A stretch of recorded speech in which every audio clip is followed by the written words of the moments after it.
Amen. Amen. So Amen. tonight we're talking about mental health, and particularly I want to talk about mental health in regards to this pandemic. I Mm. think mental health is always it's always an issue, obviously, but just the things that I hear, it sounds like the mental health um, level is rising quite a bit Mhm. in regards to the stress that this pandemic is causing. So obviously, I've got my wife Charlene here. I've got Lisa here, and I'm going to ask if the both of you just do a little brief bio of yourselves. Now, just again, like anybody could be watching this, so they don't even know who I am, to be honest. So I should introduce myself. If you've never watched this before, my name is Duane Henry. I'm a pastor in Dundas, Ontario, Canada. I pastor a small church under the Pentecostal Assemblies of Canada, and I've been pastoring this church for over 12 years.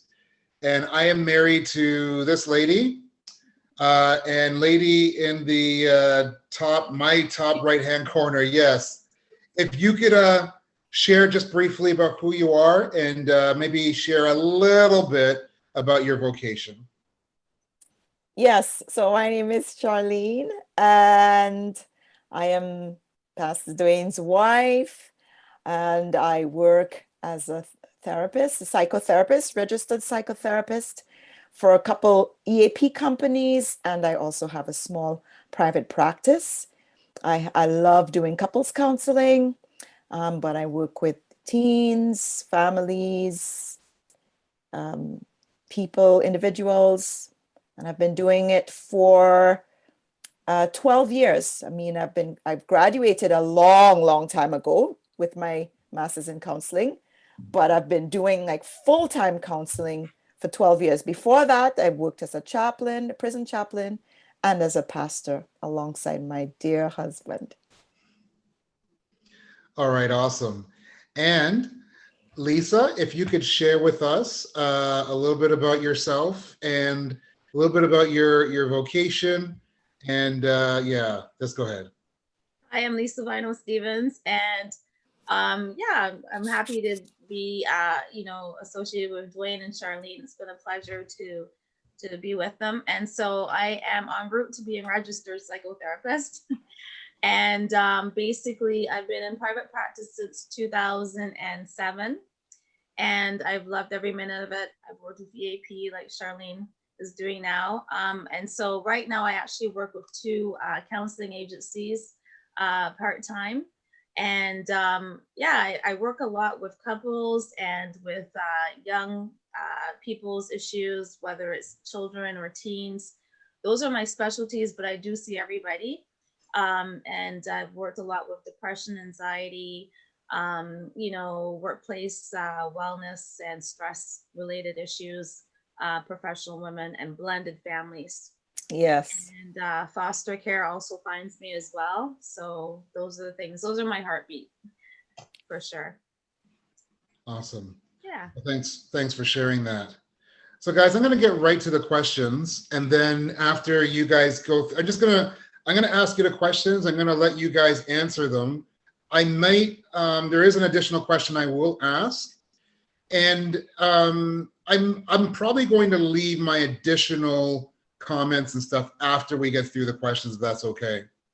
So, you've both gotten the questions, you've read over them, you've memorized your answers, you've sought the Lord, and you have the words of wisdom for us tonight.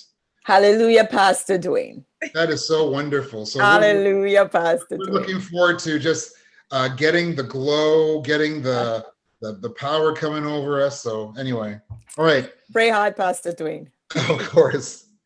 First question, and I'm going to just alternate. So you're both going to be answering the questions, but one time I'll be asking Charlene first, and then Lisa, and so on and so forth. So Charlene, how would you describe your own mental well-being right now? Right now, how would I describe it? I would describe it as a constant work. It's always in process, always in progress. I mean, because as a therapist, I have to practice what I preach, so I have to take care of myself because I'm listening to a lot of people's issues. And so, you know, I'm always looking for ways to press my own reset button in terms of my own mental health. And, you know, how do I slow down? What Sabbaths look like for me? What care looks like for me?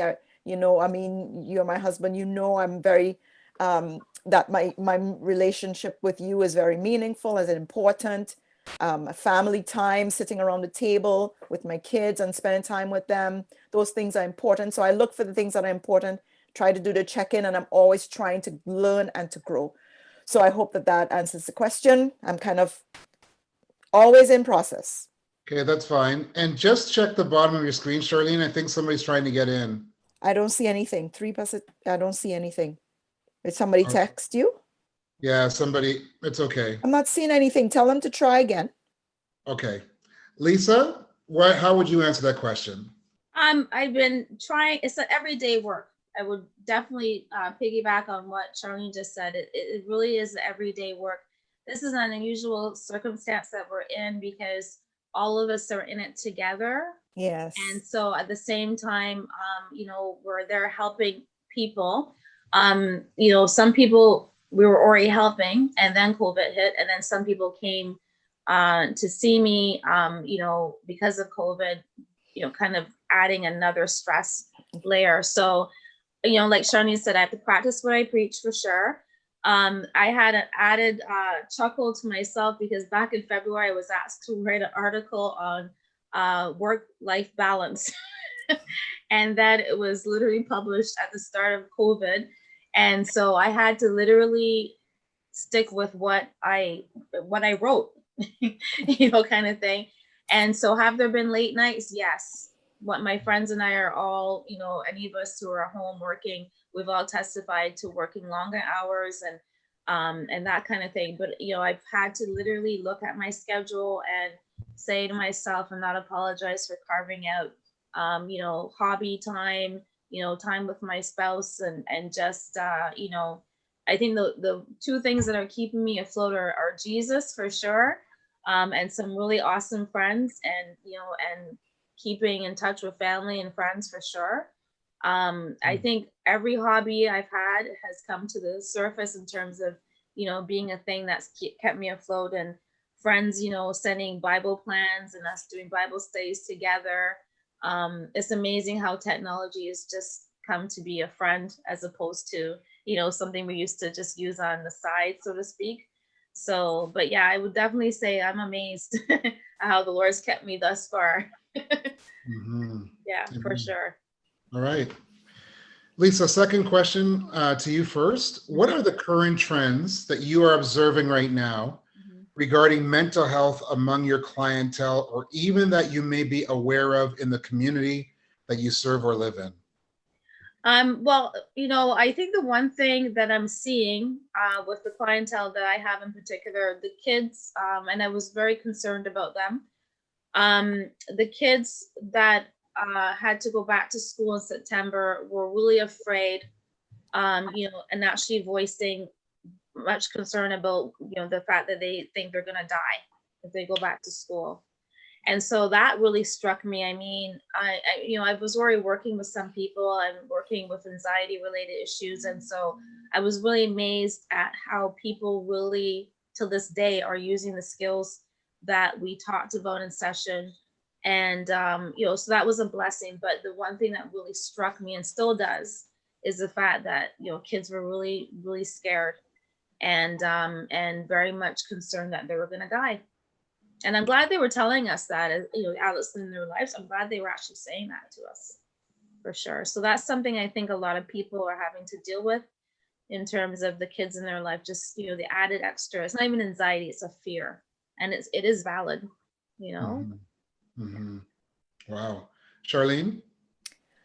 I think for myself, one of the things I've noticed, yeah, is just, well, the piece about everybody being in it together, and the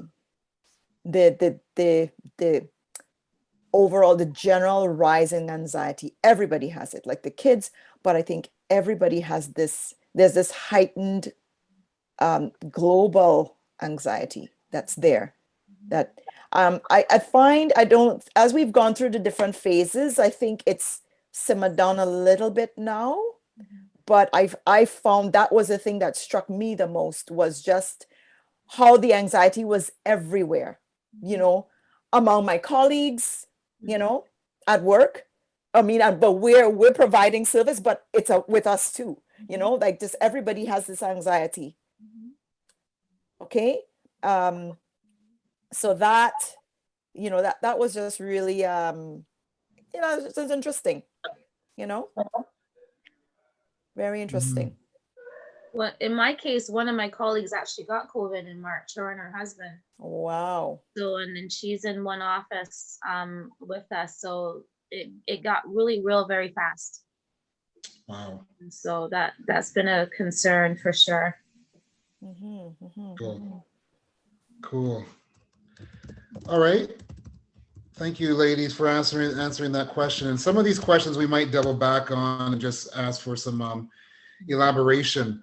Um, so, Charlene, I asked you first. No, I asked Lisa first the last time. So, Charlene, I'm asking you the next question. In those trends that you just talked about, what are the good things that you're seeing, or what are you seeing in the trends right now? Good things that I'm seeing in the trends. Yeah.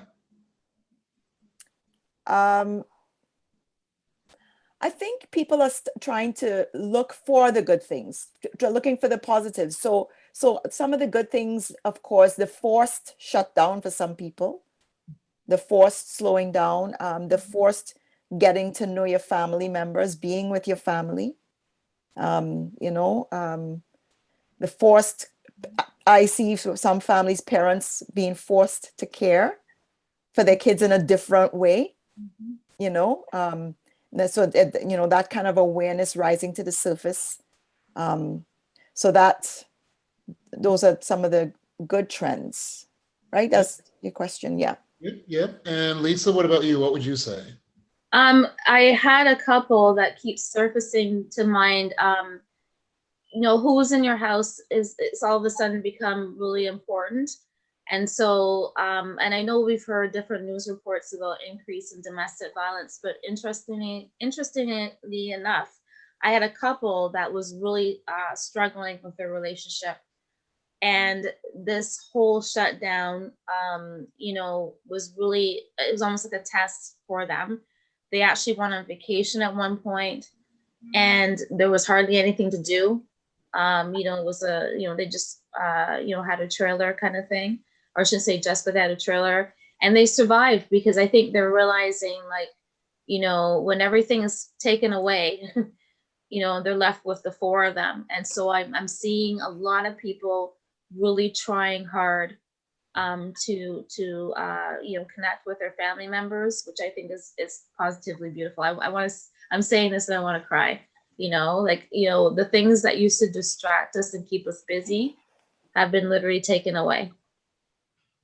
Right. So it's yeah, I've seen that some people are connecting more and trying harder. Did you want to elaborate just on that last point? The things that were distracting us were you know, they've been taken away. Like what? What would you say? Well, I think in the case of some people that I'm thinking about, you know, maybe they were working extra hours, right? Hobbies, you know, if you couldn't get all the stuff for your hobbies sort of thing, when you ran out there, what do you do next? You know, like the things, and well, Charlene and I in school, we learn about triangulation. You know, we learn about family systems theory, and triangulation, I always tell clients, isn't necessarily triangulating with another person, like bring a third, the concept of bring a third in. It could be an actual hobby, it could be working extra hours. And so in a lot of cases, if you triangulated by, you know, hanging out with friends and or whatever it might be, because of social distancing and because of, you know, not being able to get to work, people were like looking inwards at themselves and at whoever was in their house, right? And I think that that's been a real positive thing for people, for sure. Okay. Lisa, in the trends, what are the things that you see that are concerning you? And that might you might, I mean, this might be a little bit of a redundant question based on what you've said earlier, but just like, what are the things, okay, so you talked about the way this is affecting children. Yeah. What other things are you seeing that concerns you about the trends that you're observing? Well, another thing that's also related to the kids is the increased stress level that parents are feeling in terms of having to homeschool. Yeah. I have one client in particular very stressed about it. And it's a double whammy because the parents I find they're almost excited, or if it's a grandparent, they're excited to try and do it. At least that's been my experience. Even if they at first were scared about doing it. But I think the stress of having to actually do it and how it fits in their schedule, especially if they're working from home, kicks off. It's like another level of work-life balance, kind of thing. How does one do that? Because it's not the typical work-life balance that we were talking about. You're now balancing, especially if you have more than one kid, you're balancing all of that on top. So it is another stress. And it's an interesting thing for me to watch because I have a lot of teacher friends and a lot of teacher clients. And, I'm, teacher family too, one retired. And so it's an interesting thing for me to watch for sure. Mm. Yeah. Charlene, how would you answer that question? I think I would go with that whole piece definitely with the young families and the parents having to homeschool. I mean, most parents that I've spoken to took the risk to send their kids because it was like right? Yeah. Mhm. Now, like I don't have that extra piece to have to deal with. I can focus on work and, now that some kids are back at school. The other one I want to highlight is the domestic violence one. Mhm. The rise in domestic violence. That's something that, it's kind of bantered about in our circles as therapists now, and something that I really want to pray about. It's so difficult because the people, they have nowhere to go. They have nowhere to go, and that that is something that is very concerning. Because I mean, even within our practice, right, when that happens, the thing you want to do is you're kind of working on putting together an exit plan for somebody, but there's nowhere to go, right? And if it's really, really bad, I mean, I haven't had any situations where I've had to do a safety plan and look for shelters, but I'm assuming that probably right now shelters are probably full. So you're talking, when you say nowhere to go, you're talking like a physical place to go, right? Well, yeah, like, because I mean, when it's a serious domestic violence situation, you're safety planning with your client, and you saying, look, have your bag packed, have these things in place, so that at any point, here's where here's some options. With COVID, you hardly have any options, right? And Wow. so you have no options, and in some places, I mean, in some situations, it's not that the person wants to leave, right? It's some situations, it's where maybe it's just that you don't have that escape, right? Because restaurants are closed, movies are closed, all your normal hangouts. Can't go hang out with a friend for a few hours, like all those places where you get a little bit of a relief, right? You don't have that, right? So you're kind of stuck. So it's definitely a concern, and some couples, as Lisa had said, they got back together, but for some couples, they're really feeling the pressure of being in that same space for too long, too much, too long. Wow. Okay.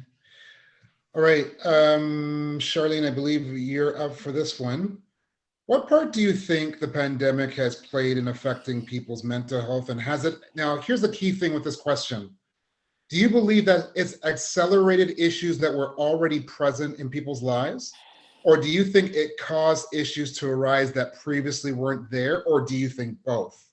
I think both. I Okay, think both. so I want you to elaborate on that. Both because, I mean, none of us have experienced a pandemic before. So Right. it's new, everybody's going through this pandemic. So So for some of us, or a lot of us, all of us, some things have arisen that haven't been there before, right? So that's one piece. But people that have a tendency towards anxiety or whatever, well, and if they've conquered it, right, what we're seeing is that, okay, well, hey, it's back because everybody else is anxious. There's a lot of uncertainty. So if you already had that tendency towards anxiety, well, hey, even if the situation has changed. So it's not like if you were going along, you've developed the strategies, you've done your homework, you maybe you were able to be on medication, you on medication, you wean yourself off medication, you're doing your thing, then COVID hits. And let's say you had a fear of going outside. Well, that's just gonna mushroom because now there is an actual reason. When you had anxiety, where it was an irrational fear, there's an actual reason to be afraid of going outside. So for somebody who's already, has that phobia, it's exacerbated in a big way, right? Yeah. Okay, Lisa? Yeah, I definitely agree with what Charlene said. I was, when she was talking just now, I was thinking of a couple of clients in particular where we're working away and all of a sudden it was like the first thing that came to mind when you were asking the question just now, Duane, is that this was the ultimate test of their skills and their strategies. Like it just, yeah. And some people were really, saying to me, Lisa, I tried I'm using everything we learned. It was like, this is the test. And they were really excited that they were able to get stuff done, or I didn't freak out when I went to the grocery store. Like that was the first couple of months for me that, Lisa, I've done this. Or, if I got any phone calls about people coming back, it was that kind of thing. So I was really excited. And, we talk about, I remember learning about macro, in fact, constraints theory, and this is a macro constraint. We're all in this together, but some people had intrapersonal constraints that they were already dealing with in terms of changing. And so this adds another level. And there's a tug of war between the two things, but it's been quite fascinating. I'm really proud of the level of work that a lot of my clients have been doing. I'm really proud of them. Really, honest I am. Yeah.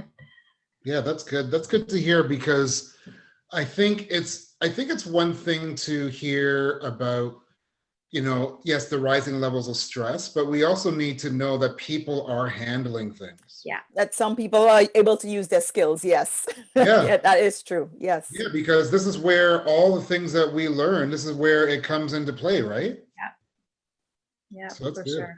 Yeah. All right, Lisa, what are some positive and or biblical things that people can do in order to build their mental health? I wrote down, when I was considering this question, I wrote down to use your gifts and talents that God gave you. Oh, wow. And okay. that is partially personal testimony. The first thing that came in mind, and as I said, I had to write that article. And so, you know what, God's just been really on me about using my gifts and talents. And that's how I've gotten through. It wasn't like a shutdown for me personally. It was like God just saying, hey, Lisa, do this. And so we just kept rolling. And all of it was stuff that he's given inside of me to do for the world and not for me. And so I think that that's a positive thing to do. And, it's like giving, what, not necessarily who you are, but what God's given you to get other people through. I mean, Charlene and I are therapists. We spend a lot of time and energy, and still do, training and lots of work every day. If we go back to day one, when we felt that call to be therapists, it's been a lot of work. And this is us giving our gift every day to the world. We don't know who's going to come across our paths, who will return, who will call again. But that's been something I think. I meet people making masks all the time, people pulling out sewing. It doesn't matter what it is, but the people that are pulling out our gifts and talents and what we can do to get everybody through together. I think that's the most positive thing. That's So I, would I- it, it's oh, go awesome. ahead. Yeah. Yeah, I was just gonna say, so would it be like maybe in this time it's important for us to serve others? Yes, I totally agree, Dwayne. Yeah. Mhm. A lot of people, one of the things I'm seeing is that a lot of people almost don't know what to do with themselves. I don't know if it would be a negative per se, but a lot of people are looking kind of lost. For different reasons. Maybe they're not working right now, or like Charlene was saying, in terms of who's in their house or what's going on in their house, they're just feeling a little bit lost. And I think that to tap into who you are and what you have to give to the rest of the world might be the thing to do, because that's where a lot of us are finding our comfort. That's what's getting us through this whole pandemic. Excellent. Okay. And Charlene, what would you say? I agree with Lisa. I think that volunteerism is, I mean, there is actually research that shows that volunteerism helps your mental health. It improves your mental health. So for sure, looking to see what you can do, what you can give, it takes the focus off of you. A lot of people who have anxiety, they're ruminating. They're trying that, it's all, and it's all about, what about me? Or, what if this, what if, so if you put that aside and you look for what I can give, it will help. It's just that it's to make that step. Sometimes some people have a hard time making that step, but I challenge you, make that step, because it really does make a difference. Eh, And Can I I want, just, so you go ahead. sorry. No, finish, and then I'll ask a question. I see a raised hand from our Yeah, it's guest. me. I have a question. Yes. Okay, go for it. So you were saying how you could volunteer and have your thoughts put aside. How exactly would you do that in the best way possible? Ooh, Good question. good question. Good question. Well, the thing would be to be focusing your attention on what you're doing. So let's say you're going to be, it's like sort of like a mindful mind, you're going to be mindfully serving. So, want to give an example of, let's say you volunteer to cut somebody's lawn, right? So you're taking your attention off of yourself and you're there. You're going to focus on the job that you're doing. You're going to focus on the lawn that you're cutting. You're going to focus on the person, how they're going to feel. You're going to focus on, the fact that you're giving of yourself. So you're intentionally saying, okay, I am going to be doing this, and how is that person going to feel when I do it? How is it going to impact their lives? How is it going to impact their family? So you're that way you're intentionally redirecting your thoughts. This is not a magic bullet. It's not a quick fix, but it's a start, and it's something you practice, right? What do you think about that? Do you think that's a possibility for you, like something that you could try? Yeah, for sure. I've been thinking about it since I need to do some volunteering anyways. So, Yeah, yeah. yeah, Try it out. Like, I mean, and especially because I have anxiety myself. So I think that would be awesome for me. yeah, yeah. So try it out, different places, or think about things that you'd like to do that you enjoy as well, right? And then so that you enjoy it and you're helping somebody else. So, you know, that's what I would say. Lisa, you have any idea, anything else you want to share? Well, yeah, I would definitely support Charlene. I love the terminology Charlene just used, mindful volunteerism. That is totally 1000% an awesome phrase to keep in mind. And, one of the things that would also help is to be aware of what you're thinking, because you actually have to, and I tell clients all the time, you have the negative thoughts.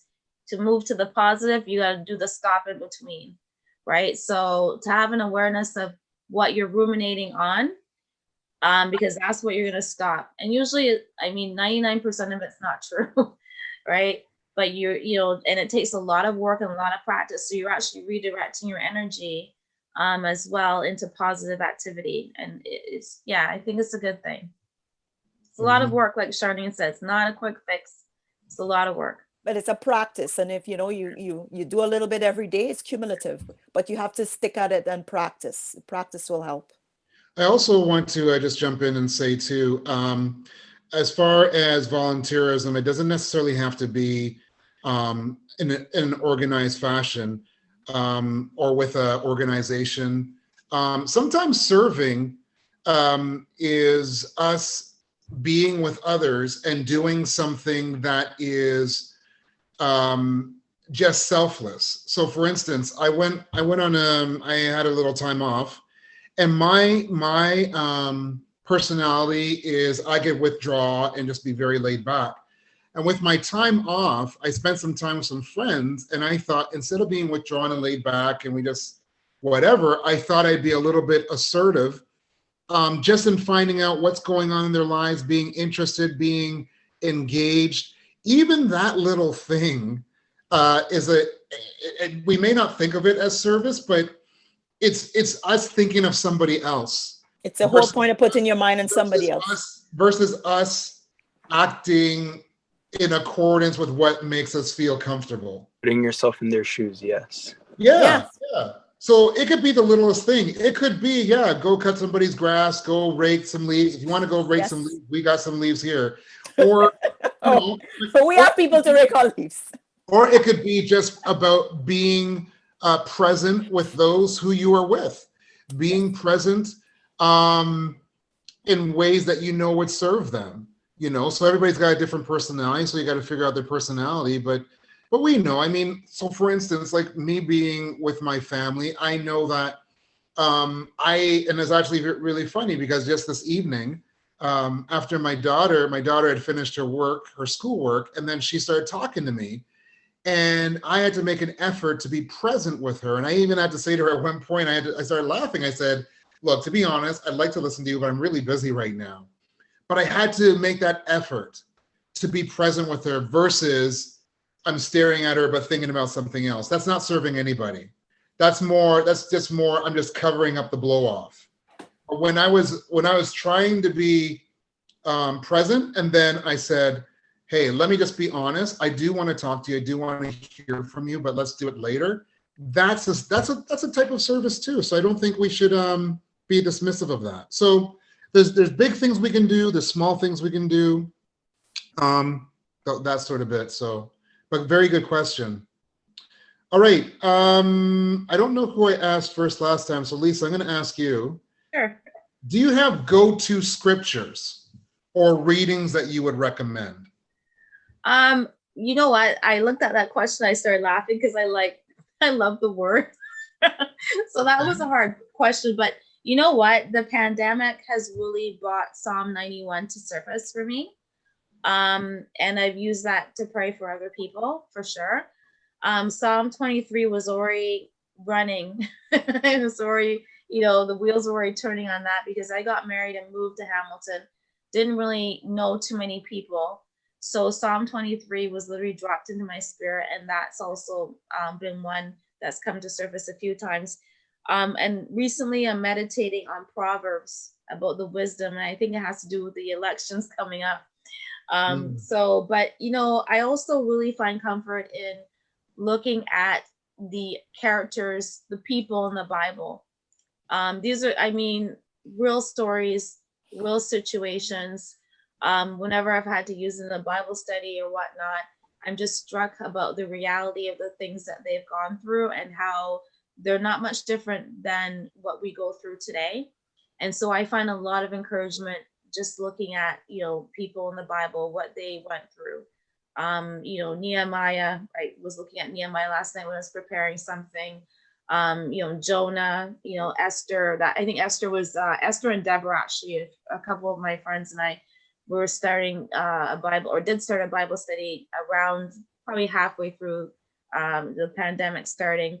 And that was a blessing just to, reiterate how she went through a really tough time and received courage.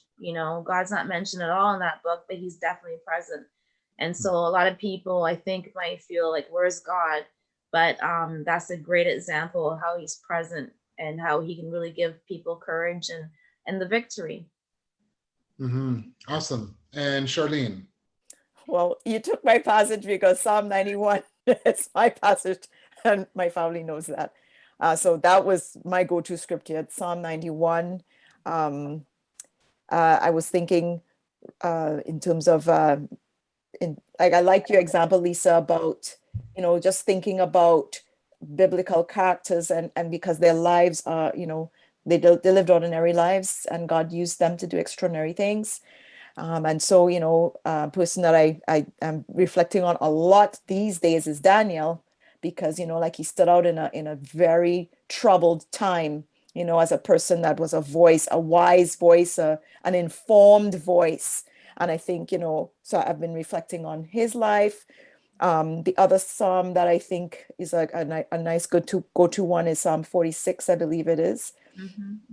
Um, so those are some passages. And for me right now, actually, I am kind of going through the Gospels and just reflecting on Jesus, right? His ways, his I've been reminded of his ways, the whole idea of Jesus, always, despite all of the things he's doing, he's going back into that place. He's withdrawing and being with the Father. He's withdrawing. That has been speaking to me a lot during this time. Jesus coming away, like all these things pulling at him, but Jesus is making that, that effort to always just come and withdraw and be with the Father, withdraw and be with the Father, pray. So that those are the things that come to mind. I'd recommend. So those are scriptures. But then now, I don't know, when you said readings, if we're talking about other readings for mental health, like for example, it could be poetry, it could be, whatever. Poetry. I have a question. Yes. Yep. So in relation to what you were saying about Jesus feeling these ways, do you think he had a struggle that kind of tied into the pandemic situation? That's a good question. I mean, not that he had a struggle that's tied into a pandemic, but the thing with Jesus was that he was in a time like when he walked the earth and he started his ministry.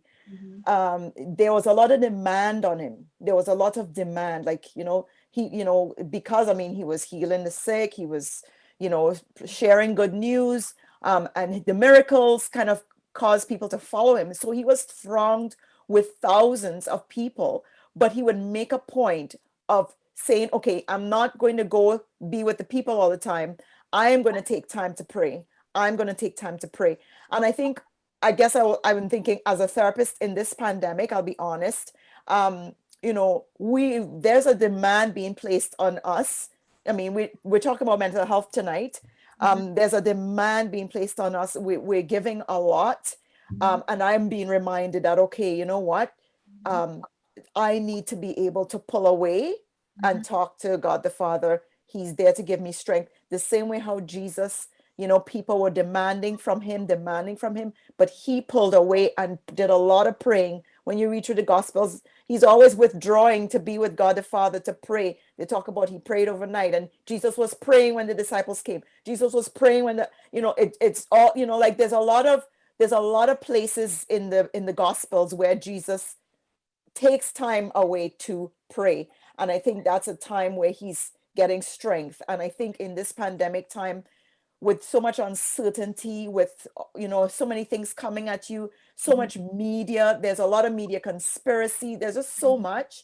It is good to be able to draw away and pray, draw away and focus on God. I mean, for me, that's a self-care thing. It's a spiritual thing. It's a thing that brings me, it takes down the anxiety, gives you peace, because you know that there's one that's greater there to help you, strengthen you, be there for you. So does that answer your question? Yeah. I see what you mean. Just looking forward to something, like being faithful, like you said, looking towards God and Jesus and having them in your heart is always something good to relieve you from stress, right? Right. I mean, because we serve a God that's present, right? Like what we believe, as a people of faith, we believe that we serve a living God, Jesus, a living God that we can pray to, and that when we pray to him, he hears us and he helps us. It's amazing. I mean, I'm in a training right now, for it's actually a secular training for being emotionally present, emotionally focused therapy. But the trainer talked about one of the examples she gave was actually Jesus. I showed it to Duane with Jesus. Yeah, it was pretty cool. And she says Jesus was accessible. He was he was accessible, engaged, Yeah. and of course and There's an reliable again. R. There's an Was that R word. the R Relatable? word? Was it I think it was relatable? reliable. I don't think it's a reliable. I have to go to my notes now. It's But okay. Relatable. Okay. yes, it's true. It's ARE. But he was accessible, something reliable, I think, and engaged, ready to help you, share with you, be there for you. I think we serve the same Jesus, right? Yeah. Yeah. Yeah. Yes,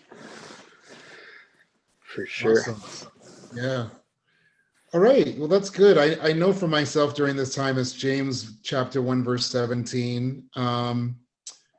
The Father, oh boy, every perfect gift comes from above, from the Father of lights, in whom there is no shadow of turning. That's very important for me because it means that the way that God is the way that he is. He's not one way today, another way tomorrow. So if he was good yesterday, he's going to be good today, and you'll be good tomorrow all the time. There's no shifting, no turning, no whatever like that. So Remains his true self. Yeah. absolutely. So during this time, I look at it and I just say, hey, you know what? God, his goodness, who he is, how he stands, that's the way it stays. And as long as he changes, as long as he doesn't all of a sudden become an ogre or a taskmaster or anything like that, hey, it's all good. It's all good. It's like I read in a book on Tuesday, the author said, I would not be afraid of anywhere where God was. I would not be afraid. So if I knew that God was with me in a sinking ship, I wouldn't be afraid.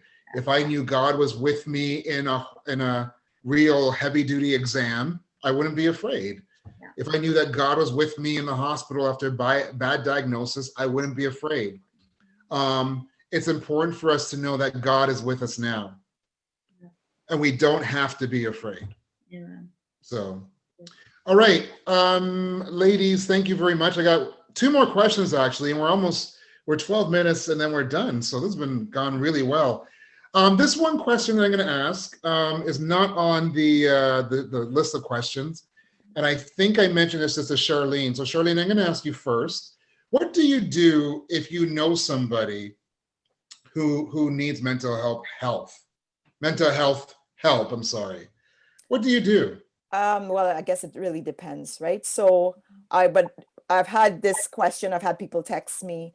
What I normally would say is I ask them to look for their different resources. So for example, your family doctor, right, would like the first place, depending on who you are, your family doctor. Some family doctors are part of a team. They have a health team, so they actually have mental health services that might be covered by OHIP through their practice, right? So that's one avenue. Then some people have, if they're working, they have benefits. If it's a dependent, right? Like the dependent might have, like you have a family benefits, and if you're a young person that's in school, some benefits cover up to the age of 25. So like university students up to the age of 25, college students, your parents has benefits where it covers it for mental health, for psychotherapists or psychologists. You can get support that way. Of course, there are other community places. So for example, of course, I'm drawing a complete blank. There is this I can help you out on this one. what is it called? Hang on. I heard that there's a Catholic community that yes, Catholic Community therapy. Services. Yes, Yeah. they do. And there's And I one believe down, it's free of charge. yeah, or a sliding scale, I think. Yeah. Okay, so just the question. So are you saying that if I've got a friend of mine or a relative that I could refer them to this for free of charge? The Catholic Yep, Community yep. Services, yeah. Okay. Catholic Family Services. Oh, and Bounce Back Ontario is free. You just have to that's what I was looking for. I can remember. Bounce Back Ontario is specifically for people with anxiety, depression, And it's a special program. It's free, but you just have to get the OHIP signed off through your doctor. You have to get it referred right from your doctor, so be So, covered by OHIP. okay, so all of these could be Googled and discovered, right? I believe so. I Okay. believe so. But if you post this, maybe you could put some links in the notes. Yeah. Sure. Okay. Charlene, I have a question for you. So what exactly would you say is the best program to help with anxiety and the whole stress situation? The best program. Yeah. Like, do you think it would be maybe just for yourself? Would you want family to get involved? Or if you have a partner, would you want that person to get involved? That's a good question. It really depends, right? Case by case, right, Lisa? You could jump in anytime, right?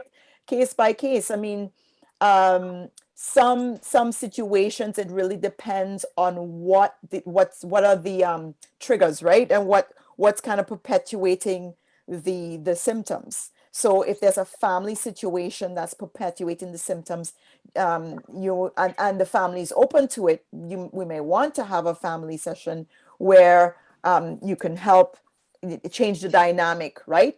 Or it may be just the one person and people may not be cooperative. So it might be that one person kind of trying to work through their anxieties and figuring out what skills they need to navigate. So it really depends. It's really case by case. And then there's also the other thing about the person's own skills or abilities and their own.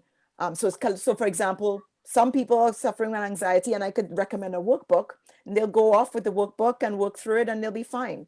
Other people, yeah, or they may go and do something online. Other people, no, they need to see a therapist. Other people, they need to see a therapist and get medication. It really depends on the person, right? I've had situations where, maybe people have come in for one particular problem and then lo and behold, we realize that, and I have one actually right now where we realize that one spouse is actually really discovering the magnitude of the anxiety that she's been experiencing, and it plays out through the problem. So what Charlene is saying in terms of case by case, 1000% is true, because a lot of times we don't even know that that is part of the difficulty that's happening. Sometimes it is part of what brings someone in to see us. Sometimes I've had people, a lot of times, especially when it's a child issue, and maybe there's custody, arrangements, and when it comes to kids, I typically have to have both custodial parents signing off in terms of giving me consent. If that doesn't happen, for instance, then I can work with one parent, right? So a lot of times, if you have a friend, for instance, that maybe is going through anxiety or having, anxiety related symptoms, you can come in and talk to us as well, and we'll be able to help you in terms of giving you some, tips or working through strategies that you can help, or use with your friend. So sometimes that happens, but it definitely is case by case and how it plays out. Part of what happens too is that we have to be really cognizant of the fact that what we call stages of readiness to change plays into it. Because Readiness to somebody change. is not ready to work. We may be just providing information the same way that you might be just providing information. By the way, bounce back is here, or I heard about bounce back, that kind of thing. But if someone's ready to work and they're aware that there's a problem, that's a different thing altogether. And sometimes that really plays in into the whole treatment, because if say it's a spouse or a spousal situation, one person might be fully 1000% aware of this being a problem and how it plays out in the relationship, and the other person is not ready, or maybe it's the family. And so, I always tell people that, what, if you feel like you want to come in and talk, then come in and talk, because that little change could still affect the whole entire situation. So never underestimate getting any help at all, for sure. Yes, that's good. Any help. That's good. That's good. All right. Well, do either of you ladies have any last words? We got 5 minutes left. Any last things you'd like to say? Let me toss it to Lisa first, if you don't mind, and then Charlene, I'll toss it to you, and then we will close. Well, I think the one thing I would say is that, I think, well, there's two things. One is that, for one, I think I would take this opportunity of silence, so to speak, and to really draw closer to God. I'm amazed, I'm floored over the fact that technology has really allowed the church to just spread. Like, people are in church. I mean, there was one Sunday I said to a couple of friends, I'm in my fifth service. Like, that is like unprecedented. That's unprecedented. So our ability to attend services, and a lot of services, and to have Bible studies with people around the world, or attend church with people around the world, is tremendous. And so I think, to draw close to God, spend time with him as much as possible, and hear what I would call what I would say is your marching orders. I think God is allowing this to happen so that he is shifting us, or allowing us to be shifted and refocusing our attention, so that we can go to the next level in him. I think every one of us has something that God wants us to do. And I think this is the opportunity for us to hear directly from him in this shutdown what he wants us to do. Charlene? Yes, I want to correct my traits there from Jesus, that he would, just because it's being recorded, right? He was accessible, responsive, and engaged. Those are the words. And I just want to add that Jesus is accessible, responsive, and engaged, wants to help us during this time. So, I mean, it's all well and good for us to say that. Sometimes for some people, it's hard for them to practice. So, like what you said, Lisa, community is a big one. There's a lot of online community right now where people could hopefully connect, because that's one of the things that's affecting a lot of people's mental health that we didn't bring up, is that piece, that presence connection, that connecting with people in real time. That's something that is a challenge right now, and something that people have to pay attention to and try to work with. But here we have the community of believers. Find somebody to have community with. I think that's a big one that could really help with your mental health. That's great. Ladies, I want to thank you so much for sharing tonight. And I think it's been great. I mean, an hour has actually gone by, or just short of an hour. And we didn't have any problem filling the time. I mean, that was really good. Casey, Snoopy, thank you for joining. Thank you for joining us, Kevin. No worries. Can I just add something with the question? Absolutely. All right. So referring back to the whole anxiety part of the discussion, I was wondering, would you be considered to have anxiety if you know there's a problem going on in your household, but you just don't know what to do for it? Like, you can be able to problem solve just well, but at some point you don't know what to do anymore. Well, I mean, there's the experience of anxiety, being anxious about things. And then there's the diagnosis of anxiety, right? We're not, I mean, as a psychotherapist, I am not qualified to diagnose. But then there's the thing about actual symptoms of anxiety, where you are feeling like, for example, let's say it's your situation, and you have, whenever you think about the situation, you start to have a physical, visceral reaction. So your heart's pounding, your pulse is going, your stomach might be queasy, you might have the sweats. So those are symptoms of anxiety, right? And so if you're experiencing those physical symptoms, then definitely you're experiencing anxiety. And I don't know if that's the question you're asking, but you could see, like, there's different ways that you could describe that word anxiety. Yeah, right? That's the other side. I was focusing more on the side of problem solving. Okay. If you know what I mean. Being stuck. Yeah. Okay, Not knowing what to do when a conflict, for instance, is continuing to carry on, Right. and you tried your best to try and suit your part into the conflict, but it still carries on, and at some point you don't know what to do anymore. Right. Well, I'm gonna say, when I was listening to you, I kind of was using empathy, and I put myself in your situation. And I would say, yeah, anybody would feel anxious with what you're describing. Not knowing what to do is anxiety provoking. And like Charlene was saying, that will make or have anxiety related symptoms surface in anybody. If it didn't, I would say something is wrong, right? And so I will tell you right now, what I do is I literally go and I talk to the Lord. That is the, if I don't know what to do, that's my go-to. And the reason why I would do that, this is testimony time, is because he has shown me he answers. Now his answer is sometimes a little different. I'm like, did you not hear me? I'm asking you what to do, or I'm upset. He comes up with some answer, and it's a still small voice. So try not to cry. The still small voice by itself calms me down. And the answer and the dialogue afterwards calms me down. But that's my go-to. He's my friend. He's proven to be my buddy. The friend that sticks closer so that's my go-to. If I don't know what to do, I go to Lord. Yeah. So what you're talking about leads to just short-time anxiety, not long-term.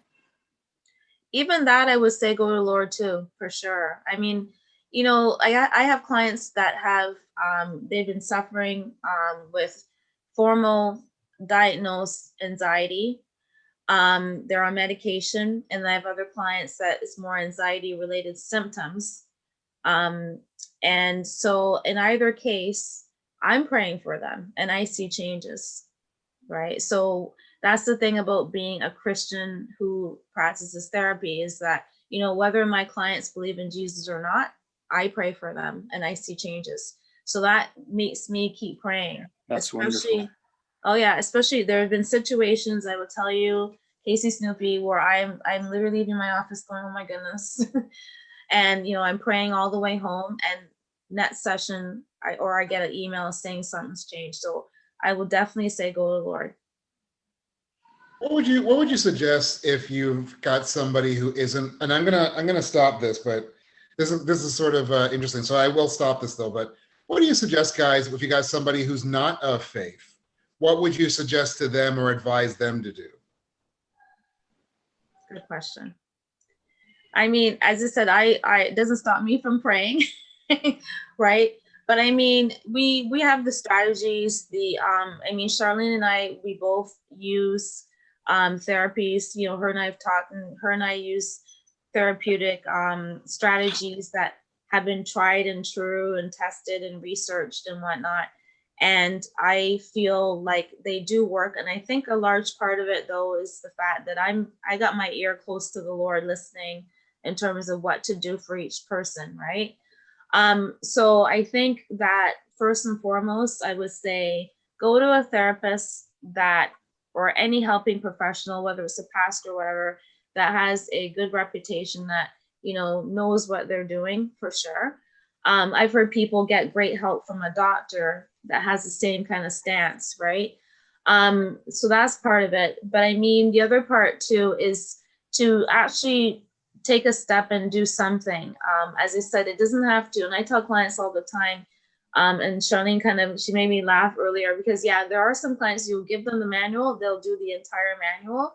Other people, it's a YouTube video, right? And so, but the point is that you don't have to do 25 things. Sometimes you do one thing, and that alone will help the situation. It's the whole drop in the water, kind of like, the ripple effect. So just doing one small change would help. Okay, Charlene, what about you? What do you say? Or any comment or no? I agree with what Lisa's saying. I mean, there's some people that kind of can self-help well, right? And because they have a motivation to change. The thing with that is that, okay, you may find something that may not be, applicable. I like to recommend specific workbooks and things for people with anxiety, right? So there's that. But again, as Lisa said, and I said, some people you recommend material and they will take it and they will run with it and it'll be fine. Other people, no. So it's really case by case.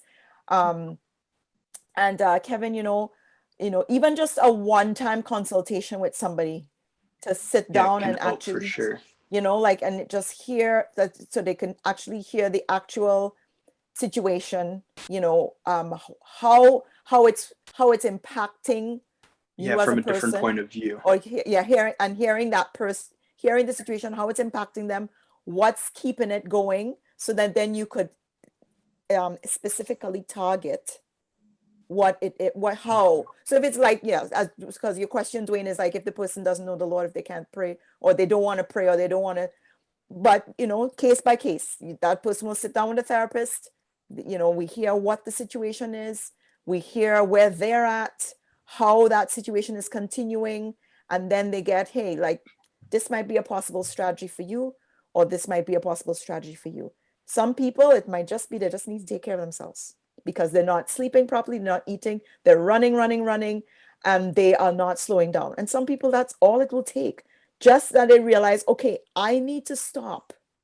That's what some people need. For some people, this is not for everybody, but some people it's just slow down. Some people it's external and they need to, have a different action plan. Some people it's, something that is outside of their, like it's really case by case, and they got to learn how to. So right. for So you have example, to sit down with some. I was just unfortunately done with my girlfriend not too long ago. And my biggest problem right now, my issue is just clearing my mind, stopping myself from thinking about her. It's the hardest thing to do. Yeah. Yeah, it would be.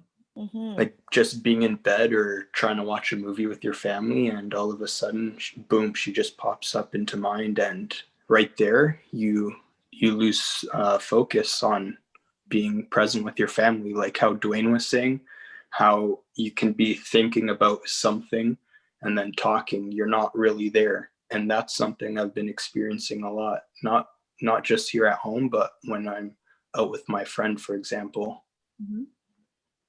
Well, I don't know if that's anxiety. That might be that you are just it's more grief. Yeah, no, I'm not really inferring to anxiety right now. Yeah, it's more grief, because the end of anything will surface grief related feelings.